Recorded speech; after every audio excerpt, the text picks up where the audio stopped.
यही तो कयामत है। तो जय श्री राम दोस्तों, एक बार फिर से स्वागत है हमारी वीडियो में। तो दोस्तों आज की वीडियो होने वाली है नेशनलिस्ट मीम पर।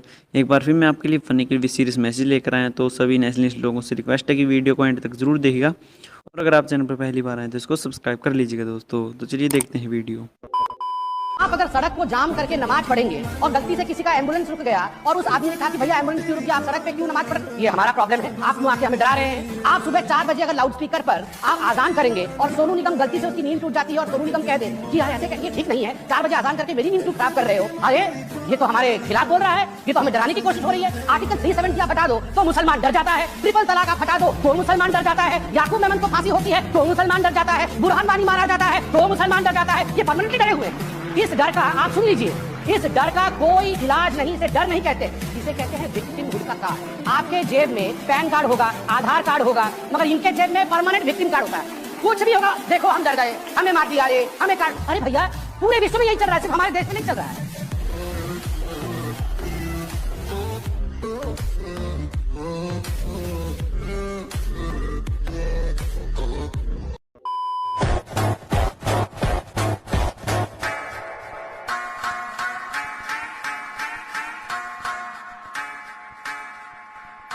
Psych!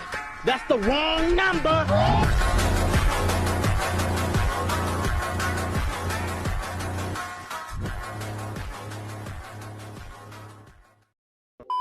अरविंद में वो ताकत है कि वो चांद में छेद कर सकते। इतना सिंगल माइंडेड परस्यूट वाला आदमी।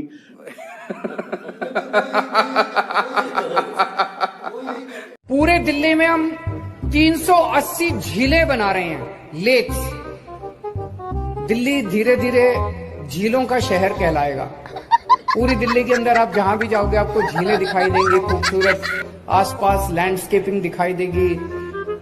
अभी जितनी झीलें, 26 झीलें बनके तैयार हो गई हैं। इन झीलों में मैं कई झीलों पे होके आया। अब वहां पे इतनी हरियाली है झीलों के चारों तरफ, इतना खूबसूरत वातावरण है, इतनी शुद्ध हवा है। वहां पे दूर दूर से पक्षी आने लगे हैं। अच्छा। अरविंद केजरीवाल प्रधानमंत्री बनेगा, पूरे देश में शराब फ्री होगी, पूरा देश ट्रांसपोर्ट फ्री होगा। देश में शराब फ्री होगी, एक के साथ एक बोतल। मैं मुफ्तखोर आदमी हूँ और जितने भी मुफ्तखोर अरविंद केजरीवाल को जिता रहे हैं उनका मैं यहाँ से उनकी आवाज नहीं पहुँच रही, तो मैं आपके माध्यम से पहुँचा रहा हूँ। पूरा देश ट्रांसपोर्ट फ्री होगा, पूरा देश ट्रांसपोर्ट फ्री होगा, पूरे देश में बिजली फ्री होगी। इनके बाप दादा घर के कमा के, क्योंकि कहीं ना कहीं तो फ्री बांटेगा, खुद भी तो खाएगा, मेरे को तो खिलाएगा। देखो अभी मेरे सज्जन आंकड़े गिना रहे थे, 200 यूनिट 300 यूनिट। जनता को इन बातों से कोई मतलब नहीं है। बिजली का बिल 0 दिखाई देना चाहिए बस। एयर कंडीशनर चले, कूलर चले, पंखा चले और आधा रात को फ्री आ जाए। पंखे में आराम से पानी फ्री, बिजली फ्री। मेरे केजरीवाल भाई चखना फ्री करने वाले थे, बस चखना फ्री। मोदी मीडिया कभी नहीं दिखाएगी। आम आदमी का सच्चा समर्थक मैं हूँ। मैं एक शराबी भाई हूँ। मेरा भगवान मनीष सिसोदिया, जो बीजेपी ने बीच में भांजी मार के जो जेल में भेजा हुआ है। आप लोगों को भी आदत लगी है 5 बार की, जब तक उधर से आता नहीं तब तक इधर से लगता ही नहीं। या आप इस आवाज की तरफ ध्यान जा रहे हैं क्या? चिंता मत करिए, किसी भी आवाज के कारण मेरा भाषण कभी भी ना रुकता था, ना रुकता है, ना रुकेगा। क्या जन्नत में औलाद भी होगी? जी हाँ, लेकिन कोई दर्द से वगैरह जो तकलीफें होती है ना, और ऑपरेशन, ये कुछ इस तरह के मामला तो नहीं होंगे। सब मामला पुरसुकून होगा। क्या जन्नत में दिन रात भी होंगे? हर वक्त सुबह सादिक का जो वक्त होता है, ठंडा ठंडा, न सर्दी न गर्मी, सब मोतदिल और पुरबहार। अंधेरा नहीं आएगा रात का, न सूरज की तपिश और गर्मी से कोई तकलीफ। पहनते हैं, जो साड़ी पहनती हैं, ऐसी लड़कियां जो काफिर हैं, उनकी अल्लाह सुरक्षा नहीं करता। जो बुर्का पहनते हैं उनकी अल्लाह सुरक्षा करता है। उनके साथ कभी रेप नहीं होता, ऐसा बोल रही है उसमें कोई मोहतरमा जो एक्ट्रेस है। और वास्तविकता यही है कि इनके घर में ही खुद रेप होते हैं। इनके घर में ही कभी अब्बा का नंबर, कभी डब्बा का नंबर, कभी झब्बा का नंबर, एक दूसरे का नंबर इनके साथ बना ही रहता है। चाचे से निकाह किया जा सकता है इसलिए कि वो महरम आदमी, तो जो महरम है जिनसे पर्दा नहीं है उनसे शादी भी नहीं। आप पर्दा जिनसे नहीं करेंगे उनसे शादी भी नहीं कर सकते, और जिनसे आपको पर्दा है समझ जाइए उनसे आपका निकाह हो सकता है। टेम्पररी तौर से कभी निकाह रुकता है, ऐसा चाची है मामी है, बस लोग पूछते क्या चाची मामी से पर्दा है? क्योंकि चाची और मामी से आपका रिश्ता सिर्फ टेम्पररी रुका हुआ है, क्योंकि वो चाचा के निकाह में और मामा के निकाह में, अगर चाचा तलाक दे दे तो शादी हो सकती है उससे, मामू तलाक दे तो शादी हो सकती है। तो टेम्पररी मुंह बोले भाई बहन से निकाह करना जायज है? आप देखिए, हाँ उनसे निकाह जायज हो सकता। कौन से गिरवी दिमाग रख के लोग बात करते हैं? मेरा अपना मानना है एक चीज सरकार ने अच्छी करी, उसमें इनको 100 में से 100 मिलने चाहिए। बिना काम का ढिंडोरा कैसे पीटा जाता है उसका सबक इन्होंने सबको पढ़ा दिया, खूब लोगों ने वो सीख लिया है। ईमानदारी से स्वीकार करिए कि इस देश में इतना बड़ा बदलाव आया है कि आज से पहले मैं एक सिंपल सी बात करता हूँ, हर गांव में बिजली थी, हर गांव में सड़क पहुंची थी, और दूसरा ये भी कहता हूं, बिजली आ गई, सबके सिर पर छत आ गई, इंडिया 5 मिलियन डॉलर की इकॉनमी हो गया, किसानों की आय दुगनी हो गई। बताइए, ये सारे वादे किए थे ना आपने एक मिनट, इन्होंने बहुत बड़ी बड़ी बातें कही। सुनिए तो, अरे भाई एक मिनट देखिए कितनी आवादेश में पूछने लगी ये हो गया कि नहीं हो गया कुछ। अरे भैया 50 साल आपकी पार्टी का नहीं, आपके खानदान का शासन रहा, हमसे पूछ रहे हैं मतलब बाप ने मारी मेड की बिटवा तीरंदाज, आप कह रहे हैं हम आके सब कर देंगे।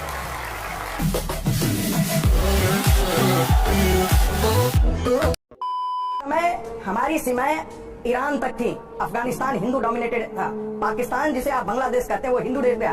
आज वहाँ न मंदिर बचे न गुरुद्वारे बचे, क्योंकि इस्लाम जहाँ जहाँ की दुनिया में गया है दूसरे धर्मों और दूसरे संप्रदायों के स्थलों को रहने नहीं दिया है।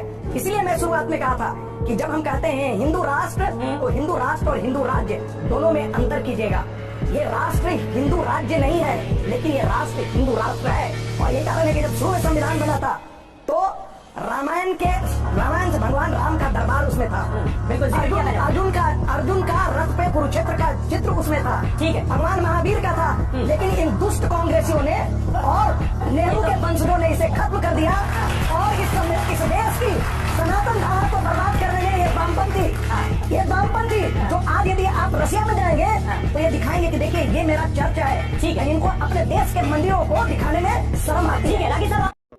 वो बात अलग है कि उत्तर प्रदेश में एक जगह है संभल, वहां पेपरमिंट की खेती बहुत होती है, वहां दंगे बहुत होते हैं। वहीं से एक दंगाई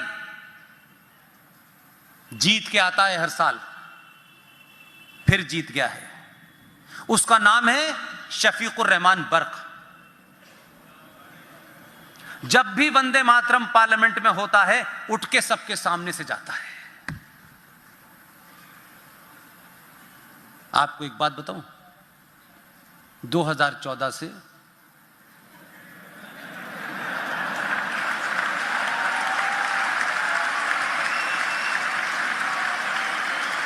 उसको पता है कि अगर मैं यहां से उठा